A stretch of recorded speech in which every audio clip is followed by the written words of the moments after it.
अग्निपथ के पंथी जागो, शीश हथेली पर धरकर जागो, रक्त के भक्त लाडलो जागो, सर के सौदाकर।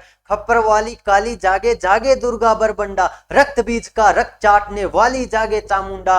नरमुंडों की माला वाला जगे कपाली केलासी, रण की चंडी घर घर नाचे, मौत कहे प्यासी प्यासी। हेलो, नमस्कार, आदाब, सत श्री अकाल। स्वागत है आप सभी का एडुकेशनल डिफेंस एकेडमी के इस यूट्यूब चैनल पर। हम आपके बीच लाइव आ चुके हैं। जल्दी से एक बार इस क्लास को अपने साथियों में ज्यादा से ज्यादा शेयर करके आ जाइए। हमारी जो ओरिजिनल पेपर की श्रृंखला चल रही है उसमें हम बात करते हैं, अगला पेपर लेकर आ गए हैं। हमने पीछे और भी कई सारे पेपर कर लिए हैं, अगर वो आपने नहीं देखे तो प्ले लिस्ट बना रखी है चैनल पर, आप जाकर देख सकते हो। आज का जो पेपर होने वाला है यह है कोल्हापुर भर्ती और जो गोवा भर्ती का पेपर है, वो दोनों एक ही तारीख को लगा था, 1 नवंबर 2020। और ये एक जैसे पेपर है, दोनों सेम पेपर है, इसलिए मैंने दोनों के नाम लिख दिए ताकि आपको कोई कंफ्यूज ना हो। गोवा का भी सेम पेपर था और कोल्हापुर का भी सेम ही पेपर था। कई बार क्या होता है कि जो मतलब पेपर एक ही डेट को होते हैं उनमें कई बार जीके के सेम आ जाते हैं, कई बार पूरा पेपर ही सेम आ जाता है। तो इसलिए ये गोवा और कोल्हापुर है, उस दोनों का पेपर सेम था, इसलिए हमने दोनों को एक ही साथ इंक्लूड कर लिया है। तो इस पेपर की ओरिजिनल पेपर है, इसकी जो पीडीएफ है वो लेने के लिए आप एडुकेशनल ऐप को डाउनलोड कर सकते हो। इसी की नहीं, आपको जितने भी मैंने ओरिजिनल पेपर हमारे चैनल पर अपलोड है वो लेने के लिए, उनकी पीडीएफ लेने के लिए आप हमारे ऐप एडुकेशनल को डाउनलोड कर सकते हो, या जो आपको ये हेल्पलाइन नंबर दिखाई दे रहे हैं इन पर आप कॉल या मैसेज करके संपूर्ण जानकारी ले सकते हो। हमारे कोर्सेज भी चलते हैं, उनके बारे में भी आप जानकारी प्राप्त कर सकते हो। चलिए आज के इस शानदार सेशन की शुरुआत करते हैं। इनसे पहले आप सभी एक एक लाइक कर दीजिए। चलिए पहला क्वेश्चन आपकी स्क्रीन पर लेते हैं। क्या है? रूफ ऑफ द वर्ल्ड किसे कहा जाता है? यानी कि रूफ ऑफ वर्ल्ड है वो किस स्थान को कहा जाता है? तो रूफ ऑफ वर्ल्ड यानी कि संसार की छत किसे कहा जाता है? तो वो कहा जाता है पामीर के पठार को। किसको? पामीर के पठार को। पामीर के पठार को या फिर तिब्बत के पठार को क्या कहा जाता है? संसार की छत कहा जाता है। तो आप ऑप्शन आपका ए करेक्ट हो जाएगा। चलिए अगला प्रश्न बढ़ते हैं। अगला प्रश्न आपकी स्क्रीन पर नंबर 2 आ गया। क्या? निम्नलिखित में से कौन सी नदी का उद्गम स्थान है वो अमरकंटक है? यानी कि कौन सी नदी का उद्गम स्थान है वो अमरकंटक की पहाड़ियां है। जल्दी से सभी लाइव चैट में जवाब देने की कोशिश कीजिए। तो आप सबको पता है नर्मदा नदी का जो उद्गम स्थल है वो है अमरकंटक की पहाड़ियां। गोदावरी नदी को आपको पता है वृद्ध गंगा के नाम से जाना जाता है। अगर बात करें महानदी तो ये ओडिशा में है। कहां? ओडिशा में है महानदी। और बांध की बात करें तो एक महत्वपूर्ण बांध है हीराकुंड बांध। वो किस नदी पर है? तो वो इसी नदी पर है, महानदी, ओडिशा में स्थित है। ये आपको ध्यान रखना। अगला प्रश्न आपकी स्क्रीन पर है, क्वेश्चन नंबर 3। भारत के अटॉर्नी जनरल की नियुक्ति कौन करता है? सबसे पहले तो ये बात करते हैं कि अटॉर्नी जनरल क्या होता है। हिंदी में इसे कहते हैं महान्यायवादी। महान्यायवादी। तो इसकी जो नियुक्ति है वो भारत में राष्ट्रपति के द्वारा की जाती है। किसके द्वारा? भारत के राष्ट्रपति के द्वारा अटॉर्नी जनरल यानी कि हम कह सकते हैं महान्यायवादी की नियुक्ति की जाती है। अगर आपको क्वेश्चन पूछे वर्तमान में महान्यायवादी कौन है, वर्तमान में कौन है, जल्दी से बताओ। तो वर्तमान में है आर वेंकट रमणी। ये कौन है? वर्तमान में महान्यायवादी है। इनकी नियुक्ति 1 अक्टूबर 2022 को हुई थी। इससे पहले थे के वेणुगोपाल। वो भी आपको ध्यान रखना है, कई बार पूछ लिया जाता है कि आर वेंकटरमणी से पहले भारत के महान्यायवादी है वो कौन थे? वो थे के वेणुगोपाल। चलिए अगला प्रश्न आपकी स्क्रीन पर है। क्या? फतेहपुर सीकरी किस शासक के द्वारा बनाया गया था? यानी कि जो फतेहपुर सीकरी है उसका निर्माण किसने करवाया था? तो आप सबको पता है फतेहपुर सीकरी का निर्माण करवाया था, वो करवाया था अकबर ने। किसने? अकबर ने फतेहपुर सीकरी का निर्माण करवाया था। बाबर था, उसे मुगल साम्राज्य का संस्थापक माना जाता है। ये भी आपको ध्यान में रखना है। चलिए अगला प्रश्न आपकी स्क्रीन पर लेते हैं। क्या? अंतरराष्ट्रीय अहिंसा दिवस किस तारीख को मनाया जाता है? यानी कि जो अंतरराष्ट्रीय अहिंसा दिवस है वो किस दिन मनाया जाता है? तो आप सबको पता है अंतरराष्ट्रीय अहिंसा दिवस मनाया जाता है, वो मनाया जाता है गांधी जयंती को। कब? गांधी जयंती को अंतरराष्ट्रीय जो अहिंसा दिवस है वो मनाया जाता है, यानी कि 2 अक्टूबर आपका राइट आंसर हो जाएगा। 2 अक्टूबर को ही गांधी जयंती मनाई जाती है, गांधी जयंती, ये आपको ध्यान रखना है। अगर बात करें 30 जनवरी को, तो भारत में शहीद दिवस के रूप में मनाया जाता है 30 जनवरी। और बात करें 23 मार्च की, तो 23 मार्च को भगत सिंह शहीद दिवस के रूप में मनाया जाता है। दोनों ही देखे तो शहीद दिवस है। 30 जनवरी को गांधी जी की हत्या हुई थी और 23 मार्च को भगत सिंह को फांसी दी गई थी, इसलिए भगत सिंह के याद में 23 मार्च को भगत सिंह शहीद दिवस के रूप में भारत में मनाया जाता है। और 10 दिसंबर को मानवाधिकार दिवस मनाया जाता है, यह भी आपको ध्यान रखना है। अगला प्रश्न नंबर 6 आपकी स्क्रीन पर है, क्या भारतीय नगद मुद्रा के नोट किस शहर में छपते हैं? भारतीय नगद मुद्रा के जो नोट है वो भारत के 4 शहरों में छपते हैं। कौन कौन से है? एक तो है नासिक, देवास, मैसूर और एक है सालबोनी। ये जो 4 शहर है, यहां पर भारत के जो करेंसी नोट है उनकी होती है छपाई। कहां होती है? नासिक, देवास, मैसूर और सालबोनी। कई बार एग्जाम में क्वेश्चन ऐसा आ जाता है कि भारत में जो नोट तैयार होते हैं उनका कागज कहां तैयार होता है? कागज या तो विदेशों से आता है या फिर हम कह सकते हैं होशंगाबाद में भारत के जो नोट है उनके कागज तैयार होते हैं। यहां तो नोट तैयार होते हैं लेकिन नोटों का जो कागज है वो होशंगाबाद में तैयार होता है। कहां? होशंगाबाद में, या फिर विदेश से लाए जाते हैं। तो आप देख लो इन चारों में से कौन सा ऑप्शन है, तो आपको नासिक है वो नजर आ रहा होगा, तो आपका डी ऑप्शन है वो हो जाएगा करेक्ट। ये आप ध्यान रखना। चलिए अगला प्रश्न आपकी स्क्रीन पर है 7 नंबर, क्या है? पानीपत का तीसरा युद्ध किस वर्ष लड़ा गया था? यानी कि पानीपत की जो तीसरी लड़ाई है वो कब लड़ी गई थी? तो आप सबको पता है कब लड़ी गई थी, वो लड़ी गई थी 1761 में। किन किन के बीच? अहमद शाह अब्दाली और मराठाओं के बीच ये लड़ाई लड़ी गई थी, जिसमें मराठाओं को पराजित किया था अहमद शाह अब्दाली ने विजय प्राप्त करके। तो आपको पूछा किस वर्ष लड़ा गया था, तो ये 1761 को लड़ा गया था। कौन सा? पानीपत की तृतीय युद्ध। फर्स्ट की बात करें तो फर्स्ट 1526, सेकंड की बात करें तो वो 1556 ईस्वी को लड़ा गया था। ये दोनों डेट आपको याद रखनी है। अगला प्रश्न आपकी स्क्रीन पर है, क्या संयुक्त राष्ट्र संघ का मुख्यालय कहां स्थित है? संयुक्त राष्ट्र संघ यानी कि हम कहते हैं यूएनओ, यूएनओ का मुख्यालय कहां है? तो आप सबको पहले तो बात कर लेते हैं, यूएनओ की जो स्थापना वो हुई थी 24 अक्टूबर 1945 को। 24 अक्टूबर 1945 को यूएनओ की स्थापना यानी कि संयुक्त राष्ट्र संघ है उसकी क्या हुई थी? स्थापना हुई थी। इसका मुख्यालय है वो है न्यूयॉर्क में। कहां है? न्यूयॉर्क में संयुक्त राष्ट्र संघ का क्या है? मुख्यालय है। अगर बात करें जेनेवा की, तो आप सबको पता है WHO और WTO का मुख्यालय कहां है? जेनेवा स्विट्जरलैंड में। और बात करें अंतरराष्ट्रीय ओलंपिक समिति की मुख्यालय की, तो वो कहां है? वो भी स्विट्जरलैंड में, लोसाने में है। वो कहां है? लोसाने में है। ये भी आपको ध्यान रखना। अगला प्रश्न नंबर 9 आपकी स्क्रीन पर है, क्या निम्न में से किसे लेडी विद द लैंप के नाम से जाना जाता है? लेडी विद द लैंप के नाम से किसे जाना जाता है? तो आप सबको पता है फ्लोरेंस नाइटिंगेल को लेडी विद द लैंप के नाम से जाना जाता है।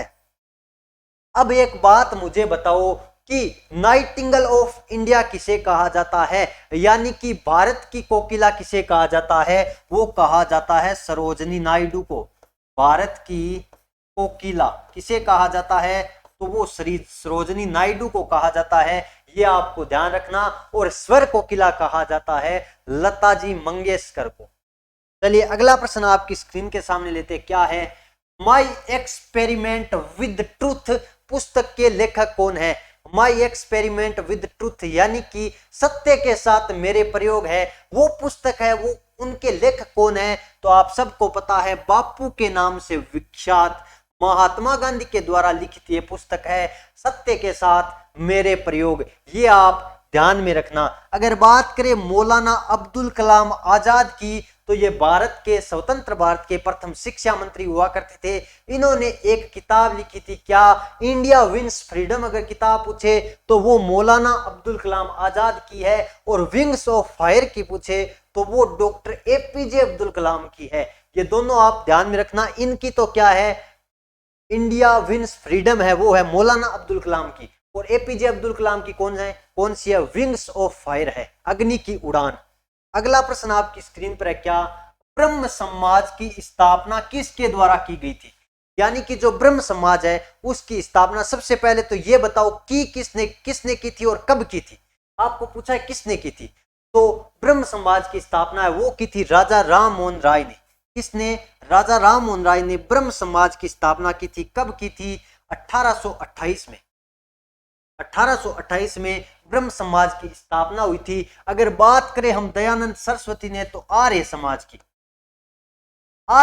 की स्थापना अगर बात करें तो दयानंद सरस्वती ने 1875 ईस्वी को की थी। और 1885 को आपको पता है कांग्रेस की स्थापना हुई थी। चलिए दोस्तों अगला प्रश्न पढ़ते हैं। अगला प्रश्न आपकी स्क्रीन पर है 12 नंबर। क्या है? भारत में लोकसभा के चुनाव होते हैं वो कितने वर्षों के बाद होते हैं? तो आप सबको पता है लोकसभा यानी कि जो सांसदों के चुनाव होते हैं वो होते हैं कितने? 5 वर्षों के बाद होते हैं। और विधानसभा के चुनाव है वो भी 5 वर्षों के बाद होते हैं। तो आपका ऑप्शन है वो एक करेक्ट हो जाएगा। अगर आपको पूछे भारत में जनगणना कितने वर्षों से होती है, तो वो 10 वर्षों से होती है। ये भी आपको ध्यान रखना। अगला प्रश्न आपकी स्क्रीन पर है, क्या 13 number. Gateway of India, Bharat का प्रवेश द्वार किसे कहा जाता है? गेटवे ऑफ इंडिया कहां स्थित है? तो आप सबको पता है यह है मुंबई में स्थित है, जिसे 7 टापुओं का नगर कहा जाता है। किसको? मुंबई को 7 टापुओं का नगर, टापुओं का शहर किसे कहा जाता है? मुंबई को कहा जाता है, जिसे ही हम क्या कहते हैं? गेटवे ऑफ इंडिया कहते हैं। और इंडिया गेट है वो नई दिल्ली में है। चलिए अगला प्रश्न आपकी स्क्रीन पर है, क्या भारतीय संसद के ऊपरी सदन को क्या कहा जाता है? यानी कि ऊपरी सदन को हम क्या कहते हैं? उसे हम कहते हैं राज्यसभा। क्या कहते हैं? राज्यसभा कहते हैं। और राज्यसभा एक स्थायी सदन होता है। राज्यसभा क्या होता है? स्थायी सदन होता है। और लोकसभा है वो अस्थायी सदन होता है। और वह एक निम्न सदन होता है। और ये ऊपरी सदन होता है। तो आपको ऑप्शन डी दे रखा है राज्यसभा। और ये जो लोकसभा है ये है निम्न सदन यानी कि निचला सदन है वो है लोकसभा। और ऊपरी सदन की पूछे तो वो है राज्यसभा। अगला प्रश्न नंबर 15 जो कि जीके का अंतिम क्वेश्चन है, साइंस शुरू होने वाले। निम्न में से किसे अक्सर ब्लैक पर्ल के नाम से जाना जाता है? यानी कि काला मोती कहकर पुकारते हैं। कौन सा ऐसा खिलाड़ी है जिसे हम ब्लैक पर्ल के नाम से जाने जाते हैं? तो आप सबको पता है पेले को क्या ब्लैक पर्ल के नाम से जाना जाता है? ये किसके? फुटबॉल के प्रसिद्ध खिलाड़ी है। किसके? फुटबॉल के एक प्रसिद्ध खिलाड़ी है। और ये कहां के है? जल्दी से बताओ ये कहां के है? ये है ब्राजील के। जो पेले है वो कहां के है? ब्राजील के है। अगर माराडोना की बात करें तो ये भी एक फुटबॉल के प्रसिद्ध खिलाड़ी है और वो है अर्जेंटीना की। अगर बात करें रोनाल्डो की तो वो पुर्तगाल के है और वो भी फुटबॉल के। एक आता है रफाल नडाल, किसके खिलाड़ी है? तो आप ध्यान रखना रफाल नडाल है वो किसके? टेनिस के एक महत्वपूर्ण या प्रमुख क्या है? खिलाड़ी है। ये आप ध्यान रखना। अगला प्रश्न आपकी स्क्रीन पर क्या 16 नंबर साइंस का शुरू हो गया है। एक हॉर्स पावर में कितने वोट होते हैं? एक हॉर्स पावर का मतलब 1 HP। 1 HP में कितने वोट शक्ति होती है? अब सबसे पहले यह बताओ कि 1 HP का ये HP ये किसका मात्रक है? तो आप सबको पता है शक्ति का मात्रक है। और वोट भी किसका है? शक्ति का। तो HP 1 HP में कितने वोट होते हैं? तो आप सबको पता है 746 वोट होते हैं। कितने? 746 वोट होते हैं। इसका मतलब हम कह सकते हैं ये HP है ये वाट से बड़ा मात्रक है। ये भी आपको ध्यान रखना। अगला प्रश्न आपकी स्क्रीन पर क्या LPG सिलेंडर में किन गैसों का मिश्रण पाया जाता है? LPG सिलेंडर यानी कि जो हम घरेलू गैस यानी कि रसोई गैस में जो उपयोग लेते हैं वो किसके होते हैं? LPG गैस होती है वो। और इसका पूरा नाम क्या होता है? लिक्विड पेट्रोलियम गैस यानी कि द्रवीकृत जो पेट्रोलियम गैस है वो होती है। ये आपको ध्यान रखना। इसमें जो मुख्य घटक होते हैं वो होते हैं प्रोपेन और ब्यूटेन। कौन से? प्रोपेन और ब्यूटेन है वो LPG के प्रमुख घटक होते हैं। अगर बायोगैस की बात करें तो बायोगैस का आपको पता है सबको मिथेन यानी कि CH4 होता है मुख्य घटक। अगला प्रश्न आपकी स्क्रीन पर लेते हैं क्या, 18 नंबर आ गया है, मनुष्य के शरीर में रक्त की मात्रा कितने प्रतिशत होती है, यानी कि मानव शरीर में जो रक्त की मात्रा होती है वो कितने प्रतिशत होती है। तो आप सबको पता है रक्त की मात्रा होती है वो लगभग हम कह सकते हैं 7% होता है। अगर बात करें लीटर में तो लगभग 5 से 6 लीटर हमारे जो वेट होता है उसका 7% रक्त पाया जाता है। हम कह सकते हैं 5 से 6 लीटर रक्त है वो हमारे शरीर में पाया जाता है। अगर बात करें ये 90% है, ये प्लाज्मा में जल की मात्रा होती है। प्लाज्मा में जल की मात्रा कितनी होती है, 90 से 92% होती है। ये भी आपको ध्यान रखना। प्लाज्मा होता है वो एक पीले रंग का क्या होता है, पदार्थ होता है जो कि किस में पाया जाता है, रक्त में पाया जाता है। ये आपको ध्यान रखना है। अगला प्रश्न आपकी स्क्रीन पर है क्या, पाचन के पश्चात प्रोटीन किस में परिवर्तित होता है। पाचन के पश्चात जो प्रोटीन है वो किस में बदलता है, तो आप सब जानते हो एमिनो अम्ल में बदलता है। किस में, एमिनो एसिड है उसमें बदलता है क्या, प्रोटीन। अब कई बार एग्जाम में ऐसा आ जाता है कि प्रोटीन की फैक्ट्री किसे कहते हैं या प्रोटीन का संश्लेषण होता है वो कहाँ होता है, तो आप सबको पता है राइबोसोम को प्रोटीन की फैक्ट्री कहा जाता है, जहां क्या होता है, प्रोटीन का संश्लेषण होता है। ये आपको ध्यान रखना है। अगर ग्लूकोज की सूत्र की बात करें तो C6H12O6 ये किसका सूत्र है, ये ग्लूकोज का है। अगर सुक्रोज या शर्करे की बात करें तो C12H22O11 है, वो शर्करे यानी कि चीनी का सूत्र होता है।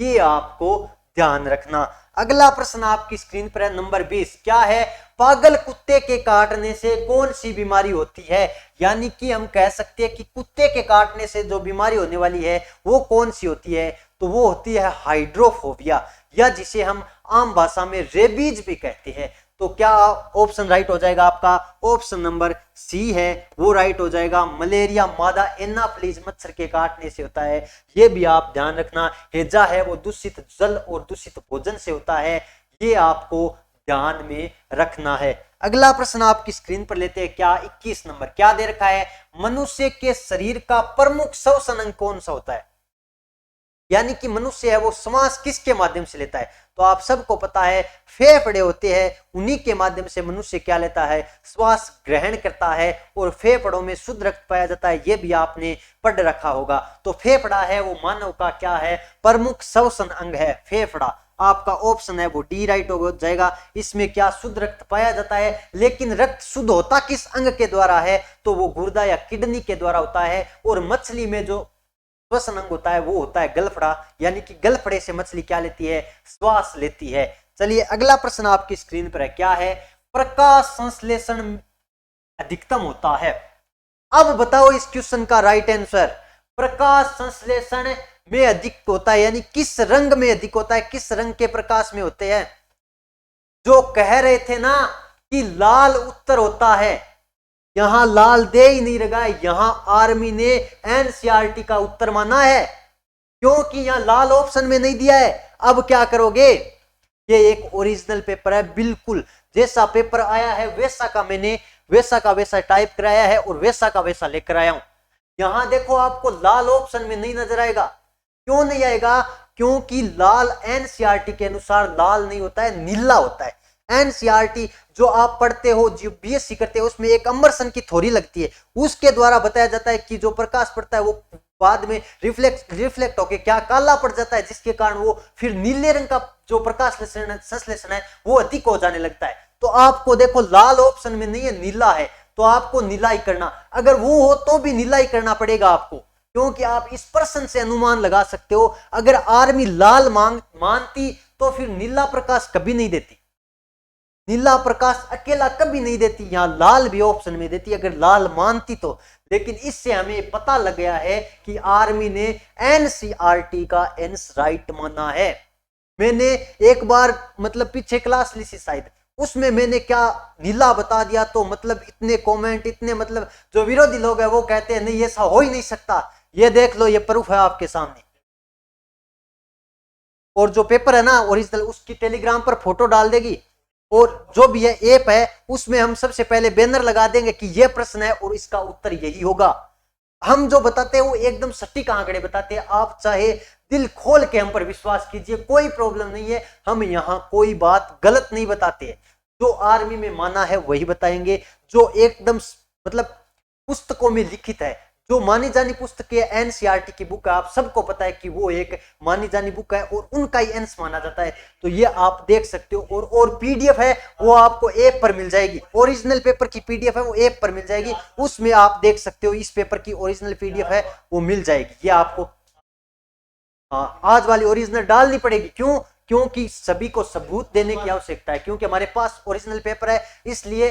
अब देखो अब क्या करोगे फिर लाल करने वालों, तो आप ध्यान रखना नीले प्रकाश में होता है एनसीईआरटी का बिल्कुल एक करेक्ट आंसर है, तो आप कंफ्यूज मत होना, क्योंकि नीला ही, अगर नीला नहीं मानते तो फिर नीला ऑप्शन क्यों देते, लाल ही दे सकते थे, लेकिन उन्होंने नीला माना है, एनसीईआरटी का माना है इसलिए, तो इसका ऑप्शन वो बी करेक्ट हो जाएगा, ये आप ध्यान रखना। अगला प्रश्न आपकी स्क्रीन पर है, क्या जीवन की मूलभूत इकाई है?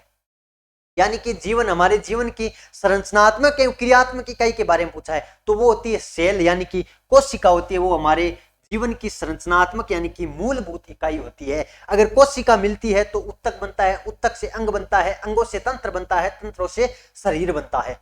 अगला प्रश्न आपकी स्क्रीन पर है, क्या टाइफाइड किसके कारण फैलता है? यानी कि जो टाइफाइड है वो इनमें से किसके कारण फैलता है? जीवाणु के कारण फैलता है या फिर वायरस के या प्रोटोजोआ, किसके कारण फैलता है? तो आप सबको पता है टाइफाइड एक जीवाणु जनित बीमारी है, यानी कि बैक्टीरिया जनित बीमारी है। कैसी? बैक्टीरिया जनित बीमारी है। अब प्रश्न आ जाता है कि सर्वप्रथम बैक्टीरिया खोज किसने की थी? तो एंटोन वोन ल्यूवेनहोक ने बैक्टीरिया खोज की थी, किसके? सूक्ष्मदर्शी के माध्यम से, इसलिए सूक्ष्मदर्शी की खोजकर्ता किसे माना जाता है? एंटोन वोन ल्यूवेनहोक को कहा जाता है, जिसे माइक्रोबायोलॉजी का पिता कहा जाता है। चलिए अगला प्रश्न आपकी स्क्रीन के सामने लेते हैं, क्या बादल वातावरण में इसलिए तैरते हैं? यहाँ तैरते हैं कर लीजिए, बादल है वातावरण में इसलिए तैरते, क्यों तैरते हैं? आप सबको पता है। पहले यह बताओ बर्फ है वो जल में क्यों तैरती है? क्योंकि बर्फ का जो घनत्व होता है जल से कम होता है, इसीलिए बादल है उनका जो घनत्व है, जो वायु है उससे क्या होता है? कम होता है, इसलिए क्या करते हैं? बादल तैरते हैं। यानी कि जो घनत्व होता है, डेंसिटी होती है वो होती है कम, किसकी? बादलों की डेंसिटी कम होती है, यानी घनत्व कम होता है, इसलिए वो हवा में तैरने लगते हैं, यह आपको ध्यान रखना। और जल का जो अधिकतम घनत्व होता है वो 4 डिग्री सेंटीग्रेड पर होता है, यह भी कई बार एग्जाम में क्वेश्चन पूछ लिया जाता है। अगला प्रश्न आपकी स्क्रीन पर है, क्या आवर्ती का मात्रक है? यानी कि आवर्ती का मात्रक होता है वो होता है हर्ट्ज। क्या होता है? हर्ट्ज है, ये आवर्ती का मात्रक है। मीटर लंबाई का मात्रक है, सेकंड बात करें तो समय का मात्रक है, ये भी आपको ध्यान रखना। अगला प्रश्न आपकी स्क्रीन पर क्या है? मनुष्य के रक्त का रंग लाल किसके कारण होता है? तो वो होता है हीमोग्लोबिन के कारण। किसके कारण? हीमोग्लोबिन के कारण रक्त का जो रंग है वो लाल होता है। और इसमें क्या पाया जाता है? इसमें लोहा पाया जाता है। किस में? हीमोग्लोबिन में किसकी मात्रा पाई जाती है? तो आपको पता है लोहा पाया जाता है, जिसके कारण रक्त का जो रंग है वो लाल होता है। चलिए अगला प्रश्न आपकी स्क्रीन पर 28 नंबर आ गया है, जल्दी से सभी इसका जवाब देने की कोशिश कीजिए। निम्न में से कौन एक अचुंबकीय धातु है?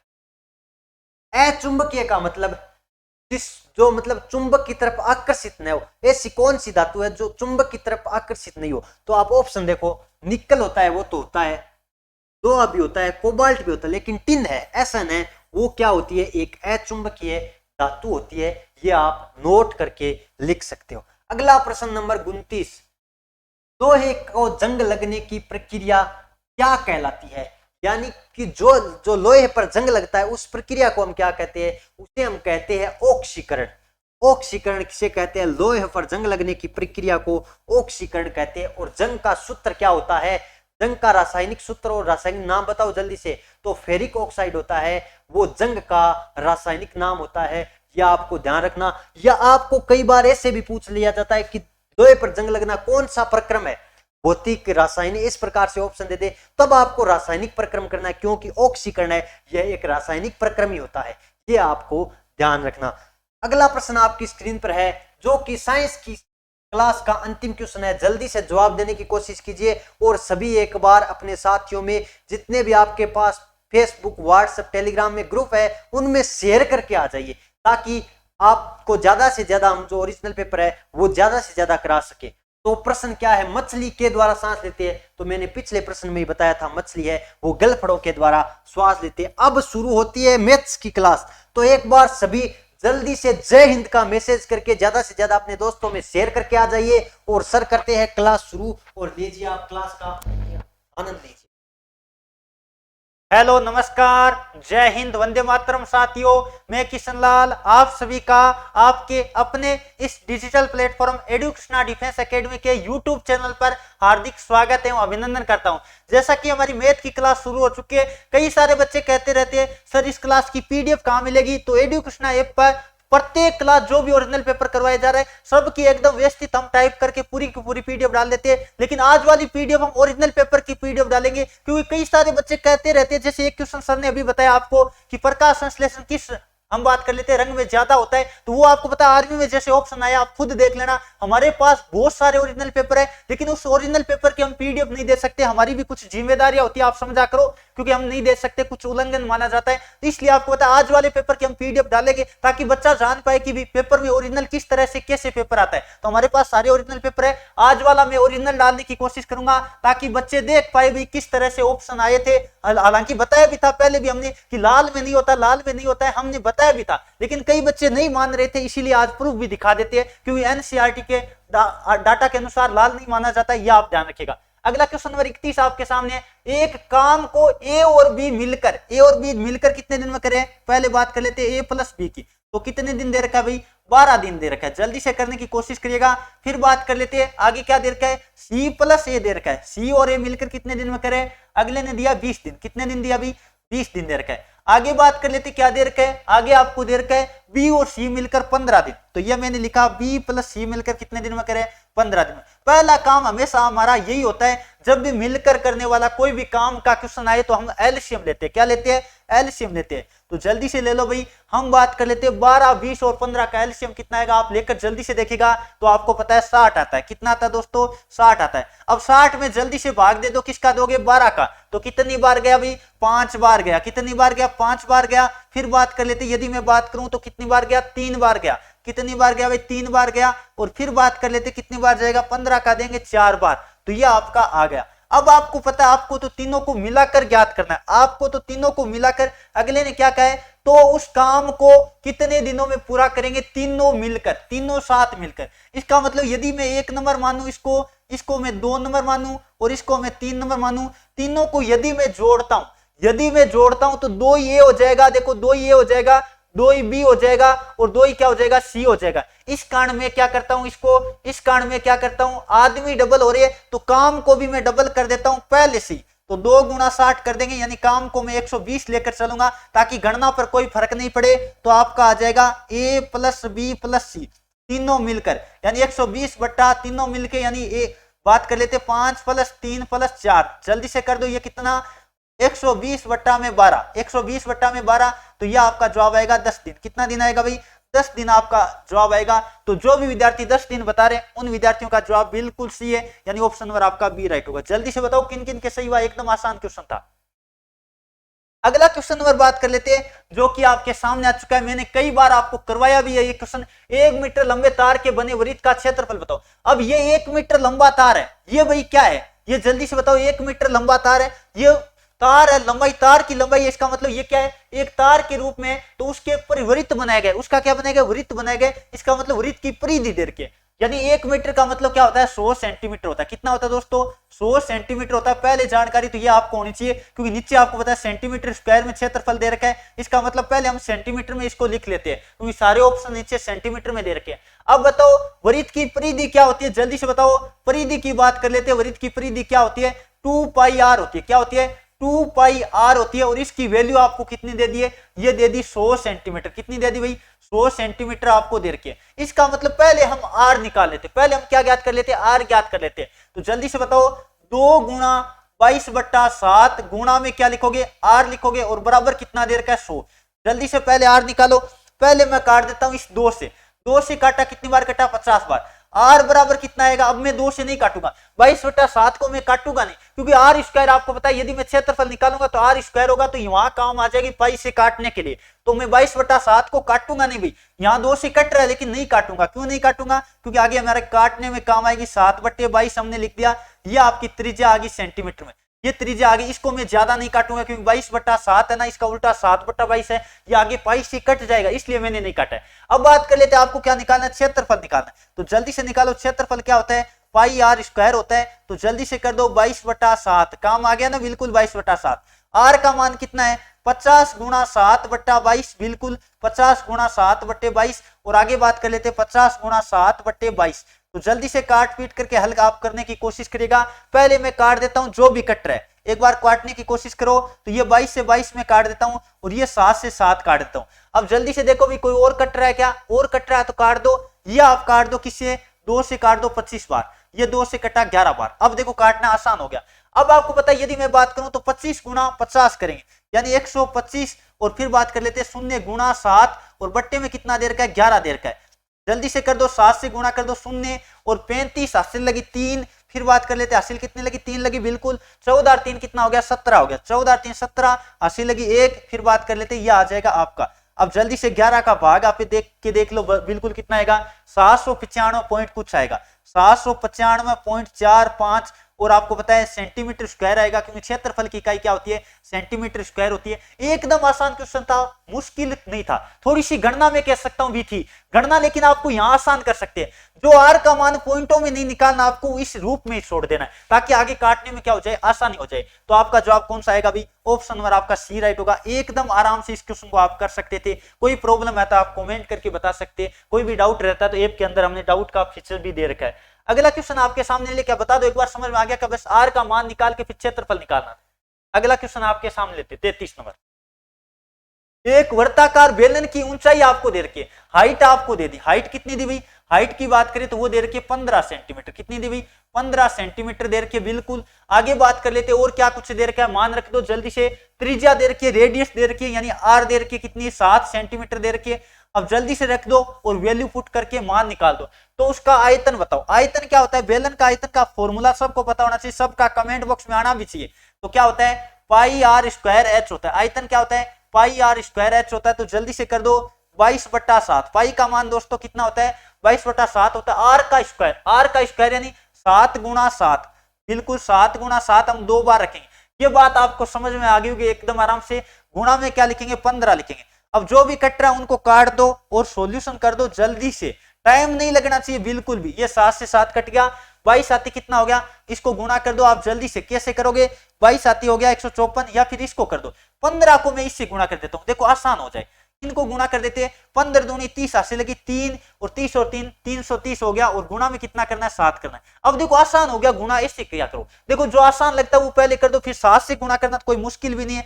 0 21, हासिल लगी 2, 21 और 2 कितना हो गया, 23। तो 2310 आएगा ना, बिल्कुल 2310 क्या आएगा, सेंटीमीटर क्यूब आपका क्षेत्रफल आएगा, यानी आयतन आएगा, सॉरी आयतन आएगा। तो आपका कितना आएगा, 2310। जल्दी से देखो 2310 दिखाई दे रहा है क्या, सर यहाँ पॉइंट लगा के दे रखा, आपका पॉइंट में क्यों नहीं आया, क्योंकि हमने पाई का मान कितना रखा है, 22/7 रखा है। अगले ने हो सकता है 3.14 रखा होगा। तो आपको ऑप्शन देख के आप आराम से कर सकते हैं। ऑप्शन नंबर आपका कौन सा राइट होगा, आयतन की इकाई क्यूब में होगी, सेंटीमीटर क्यूब होगी, तो 2310.07 सेंटीमीटर क्यूब, यानी ऑप्शन नंबर आपका ए राइट होगा। जल्दी से बता दो, समझ में आ गया क्या। फिर हम अगले क्वेश्चन की तरफ बढ़ते हैं। अगला क्वेश्चन नंबर 34 आपके सामने आ चुका है। क्या दे रखा है, यदि एक टायर की त्रिज्या 7 सेंटीमीटर है। अब देखो आप देखो वृत्त के कितने सूत्र वाले सवाल आगे। देखो आपको पता है ज्यादातर हमने 2-3 क्वेश्चन किया, अभी तक वृत्त का ही चल रहा है। तो आपको पता है कई बार इस तरह की जो क्षेत्रमिति आयतन है वो टॉपिक बहुत ही इंपॉर्टेंट है, उससे काफी सारे क्वेश्चन भी आते हैं। और यूट्यूब पे मैंने RG Krishna education YouTube channel पर एक क्षेत्रमिति की आयतन की जो टॉपिक है उसका मैराथन क्लास लगा रखी, वो कवर कर लेना, सारे क्वेश्चन आपके कवर हो जाएंगे। तो जल्दी से बताओ, एक टायर की त्रिज्या दे दी, यानी हम बात कर लेते हैं भाई क्या आगे, मक्खी आगे बीच में, मक्खी को निकाला जाए भाई बाहर, नहीं तो फिर ये कर सकती है कुछ कबाड़, ठीक है। नहीं निकाला गया तो ये कर सकती है कुछ भी कबाड़। तो मक्खी को बाहर निकालते हुए स्टूडियो में कई बार मक्खी घुस जाती है तो प्रॉब्लम कर देती है।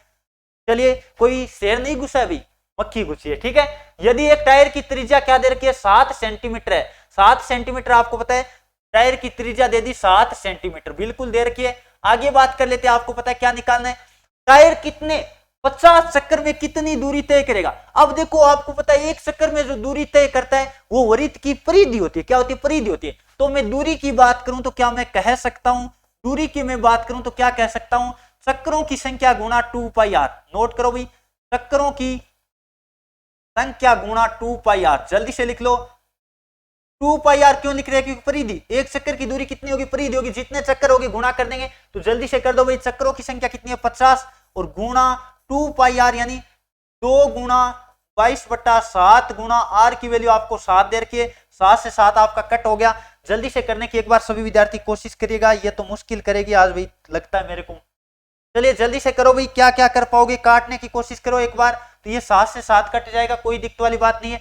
अब बात कर लेते, यदि मैं बात करूं, ये देखो, चलो कोई ना, ठीक है, तो इनको गुणा कर दो, जल्दी से कर दो, इनको गुणा कर दो, तो यह 50 गुणा 2 यानी कितना हो गया, ये आपका 100 हो गया, और 100 गुणा 22 यानी आपका जवाब कितना आएगा, 2200 आएगा, और 2200 क्या आएगा भाई, सेंटीमीटर आएगा, 2200 सेंटीमीटर में आपका जवाब आएगा। लेकिन आपको तो देखो मीटर में दे रखा है, इसका मतलब आपको मैंने अभी बताया था 1 मीटर में कितने 100 सेंटीमीटर होते हैं, ये मैंने अभी बताया था 1 मीटर में कितने सेंटीमीटर होती है, 100 सेंटीमीटर होती है, तो 100 का भाग दे दो तो आपका कितना आ जाएगा, 22 मीटर आ जाएगा। कितना मीटर आएगा दोस्तों, 22 मीटर आपका आंसर आ जाएगा। तो जल्दी से देखो भाई, जिनका भी 22 मीटर जवाब आ रहा है, यानी ऑप्शन में जो एक ही तरफ जा रहे हैं, उनका जवाब बिल्कुल सही है। एक बार बता दो, सबके समझ में आ गया क्या, आसान क्वेश्चन था। फिर अगले क्वेश्चन की तरफ मूव करते हैं। अगला क्वेश्चन आपके सामने दे रखा है, जल्दी से जवाब देने की कोशिश करिएगा। क्या दे रखा है, क्वेश्चन नंबर 35, एक कार्यालय में 20 श्रमिकों की औसत आय दे रखी है, तो 20 गुणा टोटल निकालना, तो हम क्या करेंगे 20 गुणा 1900, क्योंकि आपको पता है 20 श्रमिक है और औसत कितना 1900 है, तो टोटल कितनी आएगी 1900 से गुणा कर देंगे, तो आपको पता है 19 दूनी 38, और आपको पता है 3 शून्य लगेगी यानी 38,000, बिल्कुल ये 38,000 आ गई टोटल, 38,000 रुपए बिल्कुल टोटल आए, यानी कितने जनों की आ गई, कितने व्यक्तियों की आ गई, 20 व्यक्तियों की आ गई। अब आपको पता है एक प्रबंधक को जोड़ दिया जाए, प्रबंधक यानी एक व्यक्ति बढ़ गया, व्यक्ति कितने हो गए भाई 21 हो गए, 21 गुणा क्या करोगे जल्दी से बताओ, तो औसत आय कितनी है अभी, अब की बार 2000 है, तो 21 गुणा क्या करोगे 2000 करोगे, आपको पता है कि दोनों 42, बिल्कुल हम क्या करेंगे 42,000 करेंगे, यह आपका आ गया।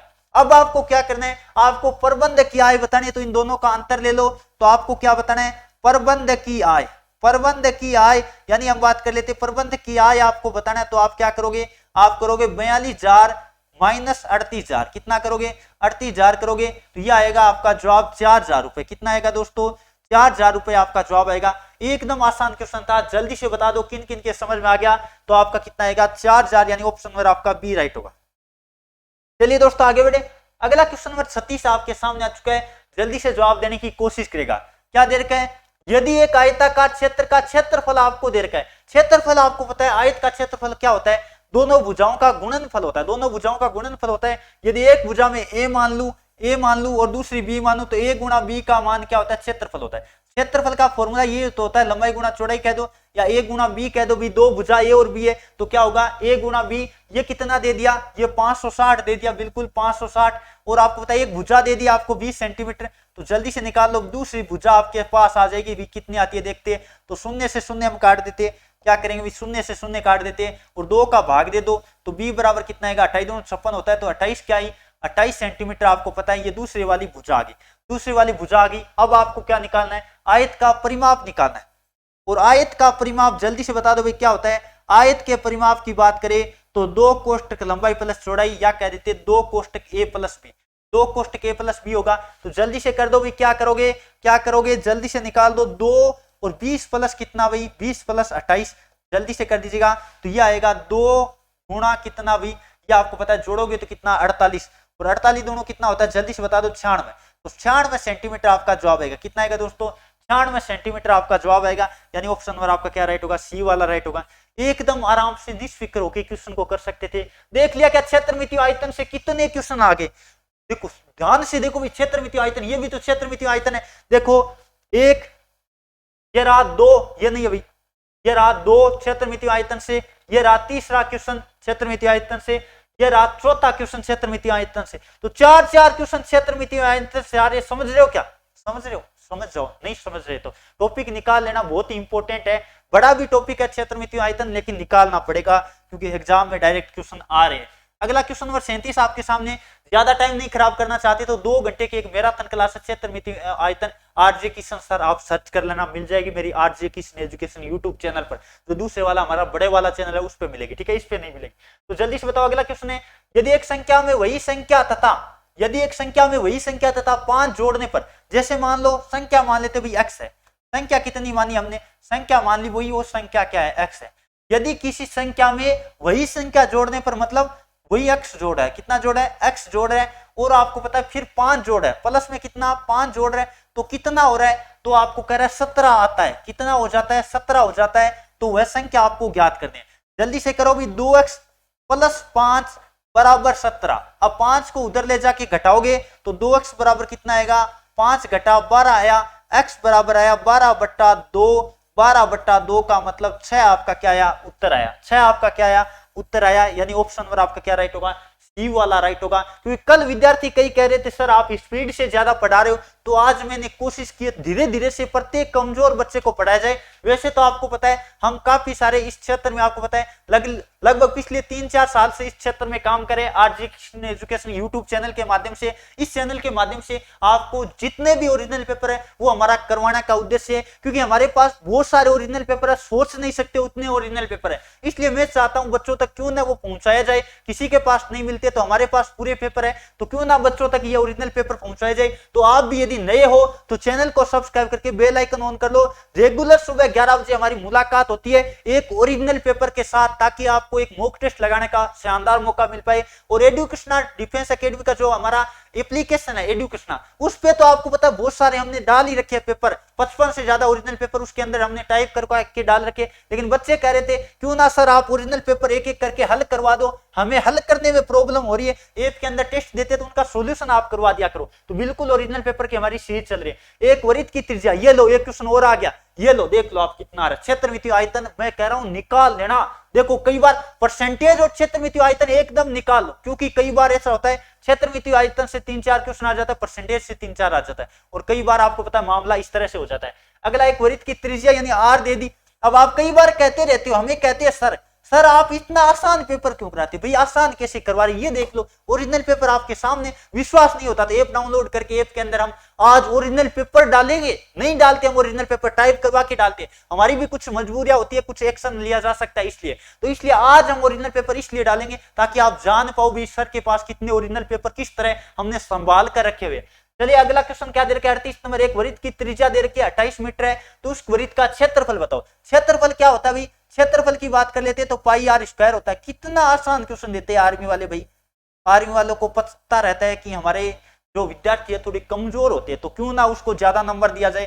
चलिए जल्दी से बताओ भाई कितना, 28 गुणा 28 कर दो जल्दी से, तो जो भी काट पीट करके क्या कर दो, हल कर दो। तो आप जल्दी से काट दो भी, किसको काटोगे, ये 7 से काट देते हैं 4 बार। अब इसको गुणा कर दो, ये 88 आया ना, बिल्कुल 88 गुणा 28, और 88 गुणा 28 तो आप कर ही सकते हो, गुणा तो कर ही लोगे ना सर हम नहीं कर पाएंगे, तो चलो भी गुणा करके भी बता देते हैं। जल्दी से करो, 64 80 लगी 6, फिर बात कर लेते हैं 64 और 6 कितना हो गया, 70 हो गया। भाई ये मक्खी, मेरे को गुस्सा आ रहा है इस मक्खी पे, करे क्या भाई, कई बार हो जाता है आप भी जानते हो, तो परेशान मत होना, ठीक है। 80 लगी 6 और फिर बात कर लेते हैं 70, बिल्कुल फिर बात कर लेते हैं 16, 80 लगी 1, 17 क्या, चलो 14, 80 लगी 1, 2464। भाई टेक्निकल टीम कह रहे कोई बात नहीं, आगे तो आगे बीच में आ जाती है, अब क्या करें, इसका निकाल तो सकते नहीं आप भी और मार भी नहीं सकते। फिर कई वीडियो वायरल कर देते कि ले लो ऑनलाइन टीचर ने मारी मक्खी, कोई आती थोड़ी मार रही मक्खी, तो चलो कोई बात ना, ठीक है। तो ये किस में आएगा भाई, मीटर का क्या आएगा, मीटर का क्या आएगा भाई, क्षेत्रफल है, मीटर का स्क्वायर आएगा। तो इसलिए हम नहीं चाहते कि हमारा वीडियो वायरल हो, तो जल्दी से बता दो 2464 मीटर स्क्वायर, यानी ऑप्शन नंबर आपका बी राइट होगा। हम पढ़ाने के लिए वायरल हो, ना कि मक्खी मारने के लिए वायरल हो। चलिए दोस्तों अगला क्वेश्चन नंबर 39 आपके सामने आ चुका है, जल्दी से जवाब देने की कोशिश करिएगा।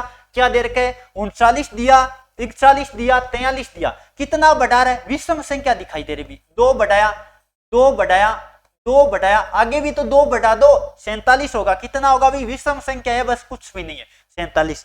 चलिए दोस्तों आगे बढ़े, अगला क्वेश्चन नंबर 40 आपके सामने दे रखा है, वह छोटी से छोटी संख्या ज्ञात करो जिसको 175 से घटाने पर एक पूर्ण वर्ग बन जाए। पहले बताओ भाई 175 के आसपास पूर्ण वर्ग कौन सी है, ये 175 लिया और पूर्ण वर्ग है 169, तो 169 को घटाओ जल्दी से, कितना बच रहा है, ये 6 बच रहा है। तो हम कह सकते 6 घटाना पड़ेगा, 6 घटाना पड़ेगा, 6 घटाना पड़ेगा, तो आपका जवाब क्या होगा, ऑप्शन नंबर सी राइट होगा। क्योंकि 175 में से यदि आप 6 घटाओगे तो कितना आएगा, 169 आएगा, जो कि एक पूर्ण वर्ग है, किसका, 13 का वर्ग है। तो समझ गए ना, इसका मतलब हम कहते हैं भी घटा देंगे, पास वाली वर्ग देख लेंगे, बड़ी उससे और उससे घटा देंगे, कितना घटाना पड़ेगा वो हमें मालूम हो जाएगा।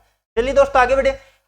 अगला क्वेश्चन नंबर 41 आपके सामने, एक वस्तु को 6800 रुपए में बेचने पर प्रशांत को 75% की हानि होती है, तो उस वस्तु का क्रय मूल्य बताओ। मैं हमेशा बताता हूं आसान किया करो भाई, क्रय मूल्य को 100 मान लिया करो, क्रय मूल्य को कितना मान लिया करो, 100 मान लिया करो। और फिर बात कर लेते हैं विक्रय मूल्य कितना हो जाएगा, बताओ भाई विक्रय मूल्य कितना हो जाएगा, जल्दी से बताओ। तो विक्रय मूल्य 75 की हानि कर रहा है, इसका मतलब 25% होगा। कितना होगा, 25% होगा, बिल्कुल। ये 100% मानते हैं, ये 25% होगा, आपको पता है। अब आपको पता है क्या ज्ञात करना है भाई, आपको ज्ञात क्या करना है, जल्दी से बताओ। आपको निकालना है, ये दे रखा है विक्रय मूल्य, बेचने वाला मूल्य, इसका मतलब 25% की वैल्यू कितनी दी, 25% की वैल्यू आपको दे रखी है 6800, बिल्कुल। तो 1% की वैल्यू निकालेंगे, क्या आएगा, 6800 बट्टे 25 आएगा, और गुणा में क्या कर देंगे, 100 आ जाएगा, बिल्कुल, क्योंकि आपको क्रय मूल्य चाहिए। और क्रय मूल्य हम कितना मानते हैं भाई, क्रय मूल्य की बात करें तो हम 100% मानते हैं, तो आपको 100% की वैल्यू चाहिए। तो 6800 बट्टे 25 गुणा 100, 25 को काट दो, 100 से 4 बार कटेगा, कितनी बार कटेगा दोस्तों, 4 बार कटेगा, 4 से गुणा कर दो, 0 0 4 से गुणा करेंगे 32। चलिए जल्दी से बताओ भाई, 32 हासिल लगी, 3 24 से 3 27, 27,200 रुपए आएगा, कितना आएगा, 27,200 रुपए आएगा। तो जल्दी से देख लो, 27,200 रुपए, यानी ऑप्शन नंबर आपका क्या राइट होगा, डी वाला राइट होगा। चलिए दोस्तों आगे बढ़े, अगला क्वेश्चन आपके सामने लेते हैं 42 नंबर, जल्दी से जवाब देने की कोशिश करिएगा। ये देखो समय दूरी चाल कहा गया, यदि एक मोटरसाइकिल की बात करें 140 मीटर की दूरी आपको दे रखा है, कितने में दे रखा है भाई, 18 सेकंड में पार करती है, तो किलोमीटर प्रति घंटा में बताओ। तो चाल आपको निकालें, और चाल बराबर क्या होता है भाई, दूरी बट्टा समय होता है। चाल की बात करें तो क्या होता है, दूरी बट्टा समय होता है। चाल बराबर क्या होता है, दूरी बट्टा समय होता है। ये सभी विद्यार्थी नोट कर सकते हैं, बहुत ही शानदार। अब बात कर लेते हैं, यदि मैं बात करूं 140 मीटर की दूरी, 140 मीटर की दूरी, ये हमने लिखा 140 बट्टा में 18, यह आपका किस में आया, यह आपका आया मीटर प्रति सेकंड में। ये किस में आया, मीटर प्रति सेकंड में। अगला कह रहा है किलोमीटर प्रति घंटा में बदलो, तो आपको पता है किससे गुणा करते हैं, 18 बट्टे 5 से गुणा करते हैं। तो 140 बट्टा 18, और गुणा किससे करेंगे, 18 बट्टे 5 से करेंगे, 18 से 18 कट गया, 140 बट्टा 5 कर दो जल्दी से, यह आपका आएगा 2 बार 8 बार, 28 किलोमीटर प्रति घंटा आपका क्या आ जाएगा, जवाब आ जाएगा। तो जल्दी से देख लो, 28 किलोमीटर प्रति घंटा, यानी ऑप्शन नंबर आपका क्या राइट होगा, डी वाला राइट होगा। चलिए दोस्तों आगे बढ़े, अगला क्वेश्चन नंबर 43 आपके सामने आ चुका है, क्या दे रखा है, यदि दो संख्याओं का गुणनफल आपको दे रखा है, एचसीएफ और एलसीएम आपको क्या बात कर लेते हैं, एचसीएफ आपको दे रखा है, एलसीएम आपको ज्ञात करना है, एलसीएम आपको क्या करना है, ज्ञात करना है। ये सभी विद्यार्थी नोट कर सकते हैं। तो जल्दी से देखिएगा भाई, आपको पता होगा एचसीएफ गुणा एलसीएम की बात करें तो वो आपको पता है क्या होता है, संख्याओं के गुणनफल के बराबर होता है, यानी संख्याओं का गुणनफल, संख्याओं का गुणनफल। तो जो भी वैल्यू अगले ने दे रखी है जल्दी से रख दो, बस क्वेश्चन एकदम आसान हो जाएगा। तो आपको पता है, यदि मैं बात करूं एचसीएफ आपको 15 दे दिया, और 15 गुणा एलसीएम आपको ज्ञात करना है, और गुणनफल आपको दे रखा है 4700, कितना, 4725, बिल्कुल दे रखा है। अब जो भी कट रहा है काट दो, एलसीएम आपका आ जाएगा कितना, 4725 बट्टा में कितना करोगे, 15 करोगे, 15 तिया 45, फिर बात कर लेते 22, यानी हम बात कर लेते कितना, एक बार फिर 5 बार, 315 आपका क्या आएगा, जवाब आएगा भाई, 315 आपका क्या आएगा, जवाब आएगा, यानी ऑप्शन नंबर आपका क्या राइट होगा, बी वाला राइट होगा। चलिए दोस्तों आगे बढ़े, अगला क्वेश्चन आपके सामने आ चुका है 44 नंबर, क्या दे रखा है, एक संगीत विद्यालय में 70% विद्यार्थी लड़के हैं।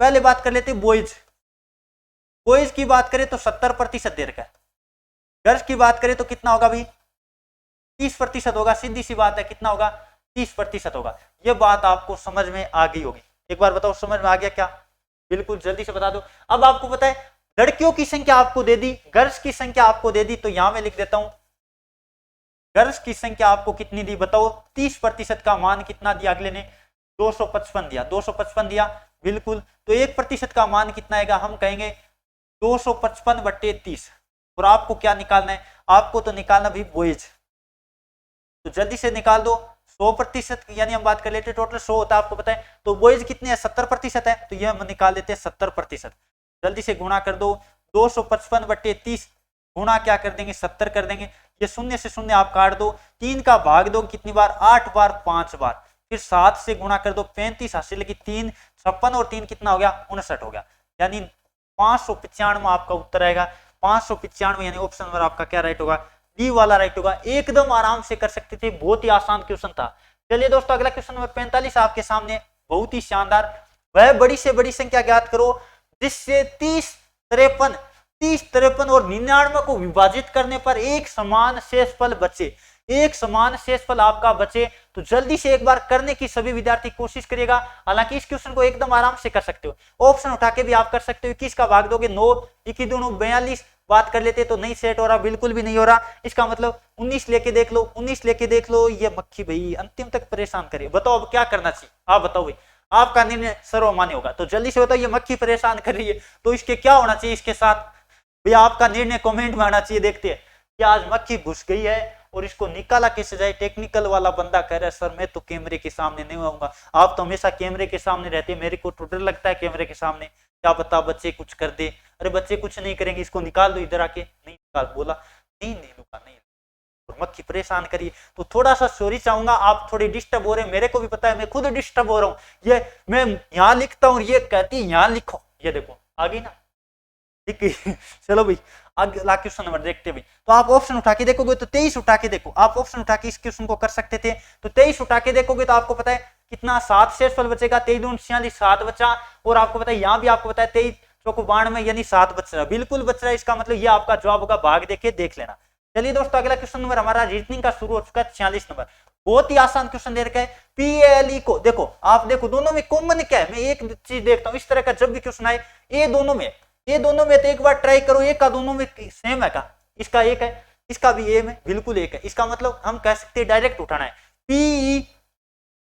PEARL बिल्कुल। ये क्वेश्चन आर्मी के एग्जाम में कई पेपरों में रिपीट हो चुका है, मैंने कई बार देखा है। रीजनिंग में ये क्वेश्चन ज्यादातर आता है। तो जल्दी से बताओ पी का मतलब क्या भाई? पी ये रहा यानी 2। पी का मतलब कितना? 2। फिर बात कर लेते हैं ई कहां है भाई? ई आ रहा।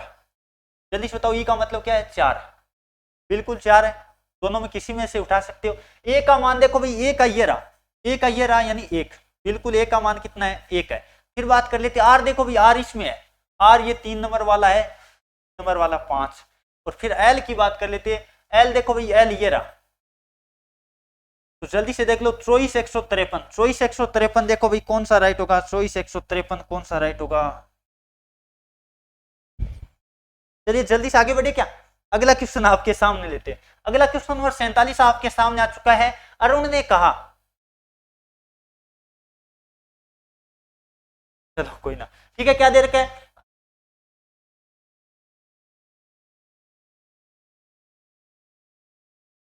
चलिए भाई क्या दे रखा है? आपको दे रखा है अरुण ने कहा यह लड़की मेरी माँ के पोते। माँ का पोता अरुण ने कहा वह लड़की मेरी माँ के पोते। माँ के पोते का मतलब हो गया अरुण का लड़का, अरुण का बेटा हो गया। अरुण का क्या हो गया? बेटा। अरुण का बेटा हो गया। माँ का पोता कौन होगा भाई? अरुण का बेटा ही तो होगा। ये बात तो समझ गए। आगे क्या दे रखा है? अरुण के बेटे की पत्नी अरुण उसका क्या लगेगा? तो अरुण उसका क्या लगेगा? ससुर लगेगा भाई। अरुण के बेटे की बहू है, इसका मतलब अरुण उसकी क्या लगेगा? ससुरा लगेगा यानी ससुर लगेगा। ये आपको पता है। तो ऑप्शन नंबर आपका क्या राइट होगा?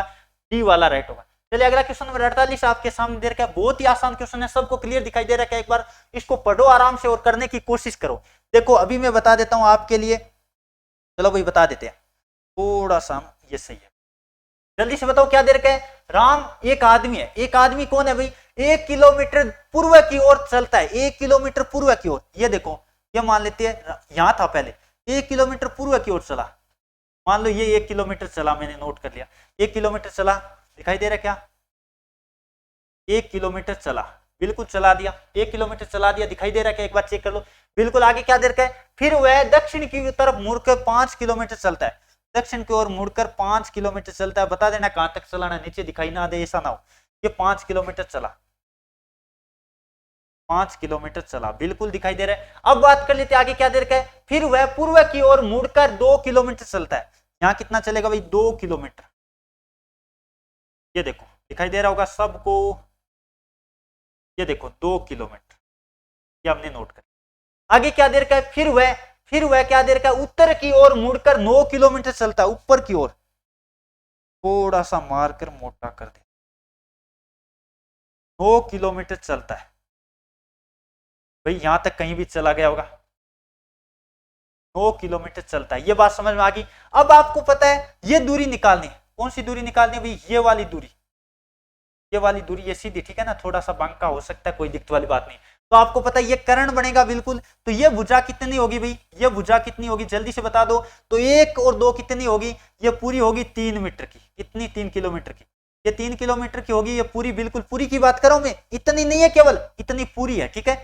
3 किलोमीटर ये यहां से यहां तक होगी, ये बात समझ गए। आगे बात कर लेते हैं, यहाँ टोटल 9 है, 9 में से 5 निकाल दो, ये कितनी होगी, ये कितनी होगी जल्दी से बता दो भाई। ये होगी आपकी 4 किलोमीटर।